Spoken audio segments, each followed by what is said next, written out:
b'79 punt, Malta klassifikat fid-disa post fost 195 pajjiż fil-qasam tas-saħħa.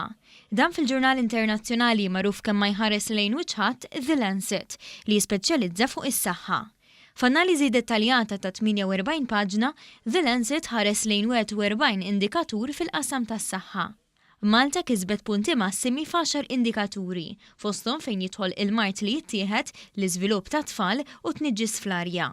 Dan fil-waqt li pajjiżna kiseb aktar minn 80 punt fi 28 indikatur ieħor fejn ġew rikonoxxuti s-servizzi ta' saħħa b'xejn, prevalenza baxxa tal-epatite B u rata baxxa ta' suwiċidji. Is-sena l-oħra konna fit-top 20. Konna fin-numru 14, iżda ma titla' l-fuq iżda diffiċli li tkompli tina u fil-fatt bejna u bejn minn hemm l-ewwel post li huwa Singapore ftit punti jkun hemm. Però jirna xxilna mill-14 post nitilgħu id-9 post, allura issa mit-top 20 ġejna fit-top 10.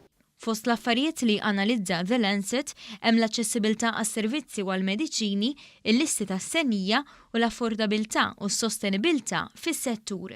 L-esperti indipendenti qalu li Malta tinsab fil-ħin biex tilħaq diversi miri sal-2030.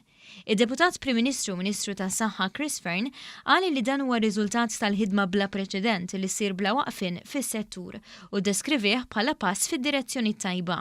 Irrid nirringrazzja lill-professjonisti, lin-nurses, lin-nies li jaħdmu fil-qasam tas-saħħa, dan huwa riżultat tagħhom, huwa riżultat ukoll tal-ħidma tal-Gvern, tad-direzzjoni tal-Gvern tal-investiment kontinwu li nagħmlu f'dan is-settur. Fl-ewwel post hemm Singapore, b'6 punti biss iżjed minn Malta, filwaqt li fl-aħħar tal-klassifika hemm numru ta' pajjiżi fl-Afrika.